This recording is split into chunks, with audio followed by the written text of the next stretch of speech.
Avatar 3 ఫిలింకు కొన్ని international media review rating ఇచ్చిన నేపథ్యంలో వివరాల్లోకి వెళ్తే, ఈ నెల 19వ తేదీన రిలీజ్ కాబోతున్న అవతార్ 3కి కొన్ని ఇంటర్నేషనల్ మీడియా సంస్థలు ఇప్పటికే రివ్యూస్ ఇచ్చేస్తున్నాయి. బీబీసీ, గార్డియన్, రొటెన్ టొమాటోస్, ఐజీఎన్ సహా మీడియా హౌజెస్ మూవీ స్టోరీ ఆకట్టుకుంటుందంటూ తెలుపుతున్నారు.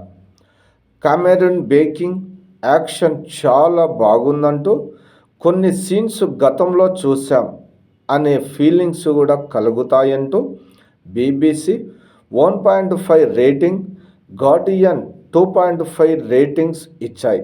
కాగా అవతార్ 1కు మించి రెస్పాన్స్ రాగా పార్ట్ 2ను క్రిటిక్స్ ఓకే అంటున్నారు నేతలు. మరి ఎలాంటి రెస్పాన్స్ రాబోతుంది అనేది మరికొన్ని గంటల్లో తెలియనుంది.